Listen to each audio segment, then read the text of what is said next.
series presents information based in part on theory and conjecture. The producer's purpose is to suggest some possible explanations, but not necessarily the only ones, to the mysteries we will examine.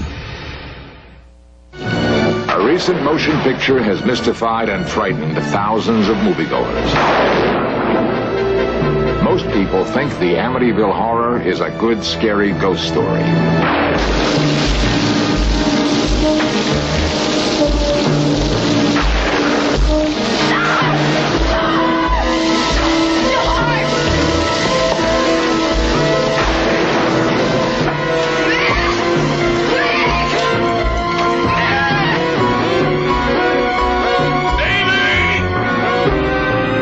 Not commonly known is that the film is actually based on fact.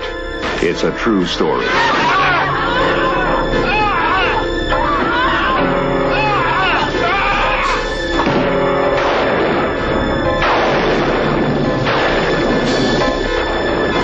Was there an evil presence living inside this house?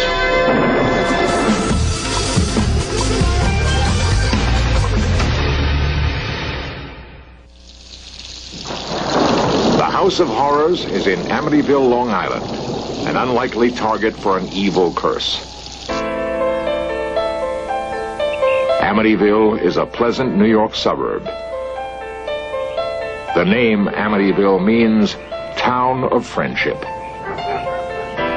The house that was for sale at 112 Ocean Avenue was a dream turned into reality for the family of George and Kathy Lutz. I described the house as charming the first time I saw it, because that's what I thought of it. You know, and I was saying, Kathy, do you believe this? And she said, no, I don't believe this. You know. It's a lovely house. We don't feel there's anything wrong with the house. The house is it's a happy house. It's a house to have a good time in, to have parties in. Everyone in the area knew that the year before, a family of 6 had been murdered here, so no one wanted to buy the house. The price was very reasonable. George and Kathy decided to ignore superstition and buy it. They settled into their new home just before Christmas. As is common with many Catholic families, Mrs. Lutz asked her parish priest to stop by and bless the house. This blessing began in the sewing room and seemed to set off a chain reaction which would jeopardize the lives of everyone involved. Because of criticism later leveled by other church officials, the priest has never before talked to anyone in the media. In Search Of was able to locate him, and he agreed to tell us his story, but only if he could remain anonymous. I was blessing the sewing room. It was cold. It was really cold in there. And I thought, gee, this is peculiar.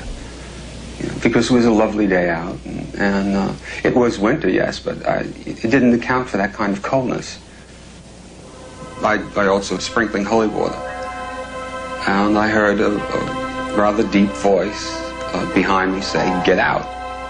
It seemed so directed toward me that I was really quite startled. I felt a slap at one point on the face. I felt somebody slap me, and there was nobody there.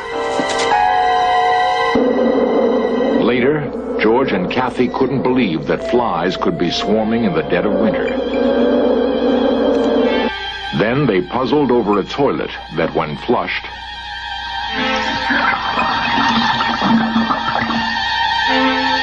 these and other events began to unnerve them.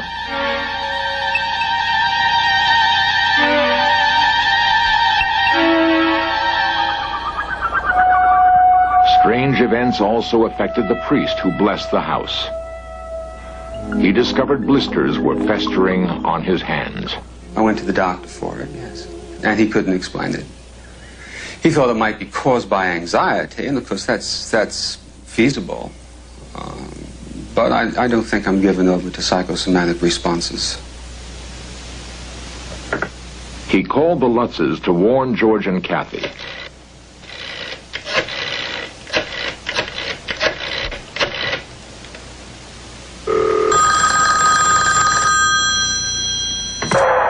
boy's interference prevented any communication. Kathy? He could never get through. Hello. Hello. Hello, is someone there? Hello. Unexplained phenomena in the house increased. Each room had its own Personality? thing, yeah. In time, you couldn't deny that something was very wrong because too many things didn't add up. Frightening spirits seemed to inhabit the whole house. Kathy felt compelled to talk to the priest. She wanted him to come back and bless the house again. Further attempts to communicate with the priest, however, seemed to be sabotaged. Father, are you there? Hello. Hello. A faulty phone connection? Hello, is Perhaps. someone there? For almost a month, George Lutz was attacked by a sensation of intense cold. For days on end, he would neglect his work and his appearance, constantly stoking a fire that never warmed him enough. His personality began to come apart, bringing emotional surges. Confusion, anger misplaced because I would direct it at Kathy for no reason. Moodiness. I lost 20-25 pounds there easily during that 28 days. I didn't eat. I didn't go to the office. My values were such that the only thing important was to keep warm and keep a fire going. Everything was very erratic. Our own behavior was erratic. George still believed he could take things in hand and cope with the unknown horror. As I do know, when I met George in the first place... Jay Anson is author of the book, The Amityville Horror. He's an ex-Marine, built like a bull, and he's the type of guy who can handle any situation with his fists. He literally can. So that when he was approached with this kind of phenomena, he had no idea what he was coping with. None at all. He didn't even know the meaning of the terms in phenomena.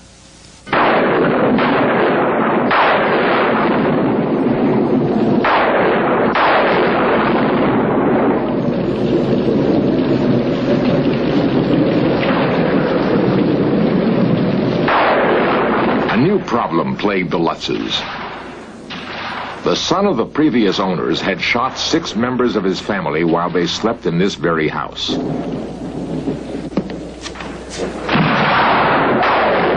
George and Kathy now were experiencing vivid nightmares in which they relived the murders as though they were the victims. Difficult as it was, the family tried to maintain a normal existence. But each day, something else, strange and frightening, would be discovered. On one particular afternoon, I was going about the house rearranging furniture and setting up some storage. I went down to the basement, went over to one bookcase, which was on the end, and I moved it, and much to my surprise, there was no wall behind it. It was the entrance into this small, brightly painted red room. And I was really surprised and alarmed by the find. The most impressive thing was when we took Harry around. He would not go anywhere near it. He backed right out of there and ran up the steps. This red room was not in the original house plans. Why? Who built it? And what possible use could it have? To this day, these questions have never been answered. George and Kathy could only wonder about the ominous little room. It was just one more aspect of the house they didn't understand. Silent night. Even the normal rooms caused strange reactions. Missy would sing constantly within the room.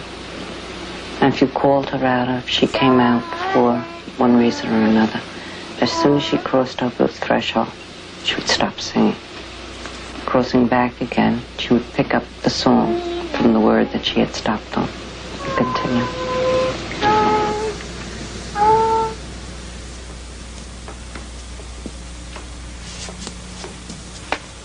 Is bright. Missy boasted of her new playmate, someone or something named Jody. Jody, said Missy, could take any shape. A doll, a teddy bear, even a pig. And Jody could only be seen by whomever he chose, and he had remained invisible to Kathy and George. Missy even drew Jody in crayons. George and Kathy were amused at their daughter's fantasy, thankful that the terrifying events had not yet touched her. Their amusement faded quickly into horrid fear when Jody made his presence known to them.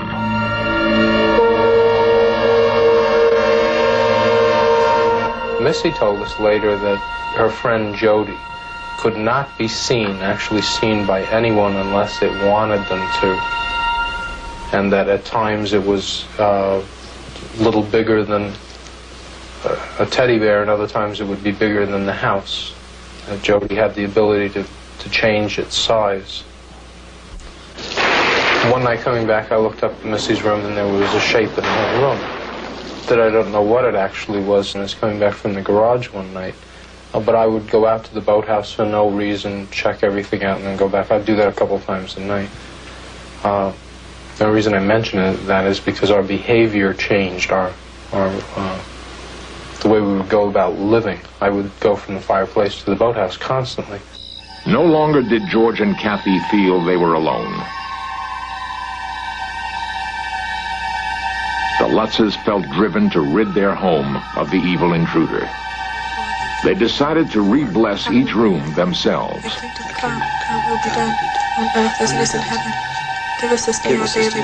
That's when things really got bad. We tried to kick out what was there, and it didn't want to go. You go around, you open a window in each room, and you say the Lord's Prayer, and you command it to get out of that room, and you go on to the next room.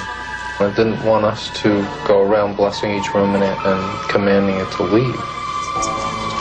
In the name of God, we would go around and do that. And when I finished the first time, we heard a chorus of voices scream out, "Will you please stop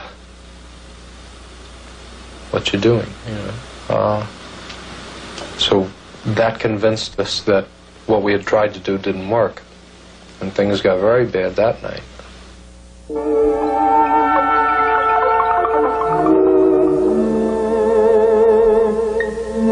We had gone to bed that night and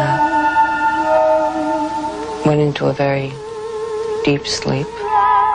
George woke me, and he had backed up from me, and I couldn't understand the repulsion in his face.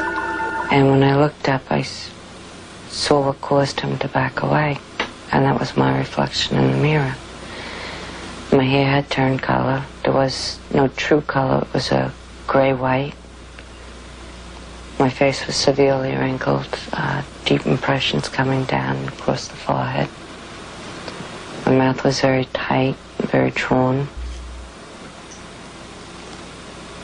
And the feelings that were going on were confusion, illness, just trying to grasp hold of me, you know. By morning, her frightening appearance had vanished. George continued to be obsessed with fire. He would stare endlessly into the flames. Slowly, the chill gripped his very soul. The searing heat was etching a demonic face into the fireplace. It was staring out at him through the flames. What would happen next? We felt absolutely no sense of salvation or outside help. They feared for their sanity, their very lives.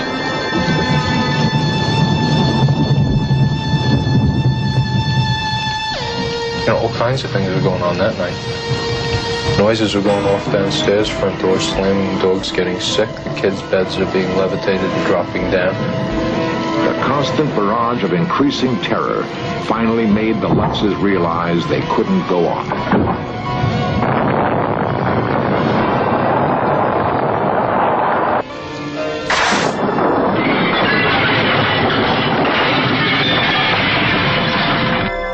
And that was the last night we spent in the house then, because that was It was ridiculous to even consider staying there, and yet it was very hard for us to leave, to organize all 5 of us into the same room and actually get out to the van and get it started and drive away with the dog.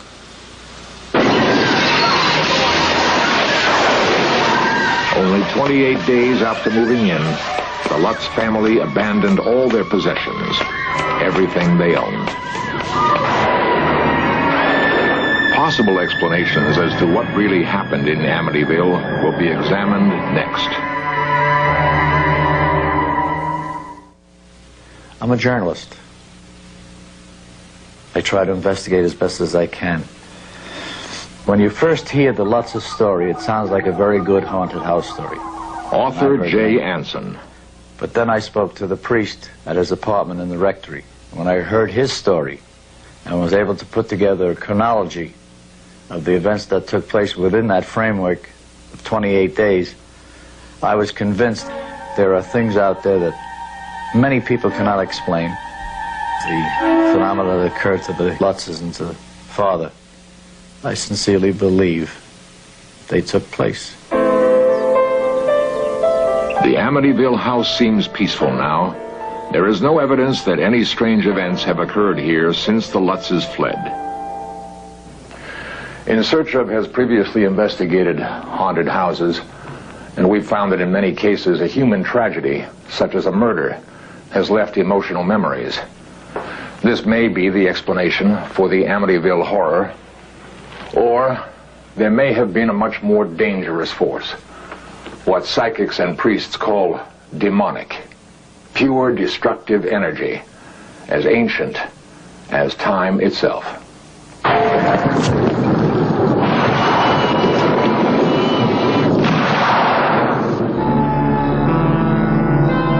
The nightmares the Lutzes had experienced about the murders previously committed in the house caused Kathy and George to investigate the circumstances.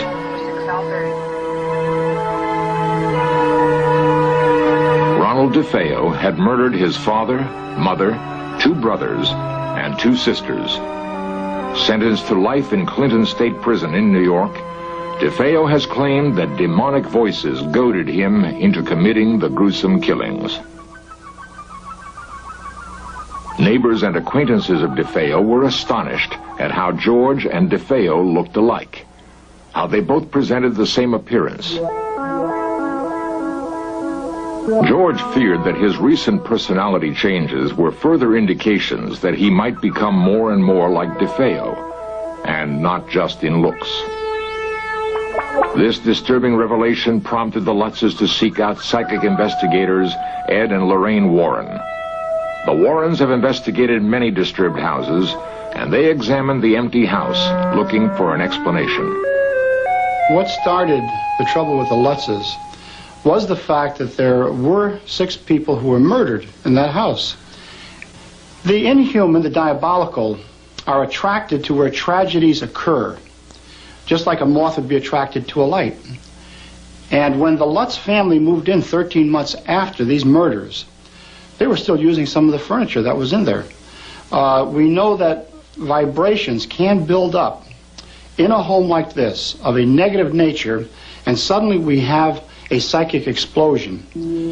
There are those who speculate that this psychic explosion was not really a sudden buildup from the DeFeo murders, but rather that Ronald DeFeo was the object of negative forces already on this ground. Research shows that the Shinnecock and Massapequin tribes lived in what is today Amityville. The actual Lutz home is built on land where these Indians imprisoned their tribal members who were deemed insane, evil, or possessed. Perhaps these tortured souls caused negative forces to inhabit the Amityville ground. No. This seemingly far-fetched explanation helped confirm something the Lutzes desperately wanted to hear. We believe it was there when we moved in. We don't believe it came to bother us after we moved in, let's put it that way. You know, whatever was there had been there for quite a while. All those involved with the Amityville horror agree on one thing. Some evil thing, no one can explain, seemed to inhabit the house. Why then was it never exorcised? I'm a Roman Catholic priest, and the Roman Catholic Church teaches that people can become possessed, but not objects. The Lutzes were not possessed, so therefore I don't believe they should have been exorcised. And I don't believe the house was possessed. There was something there.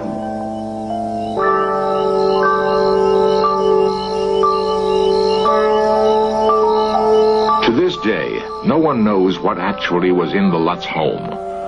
But whatever the explanation, in the case of the Amityville horror, one family managed to escape.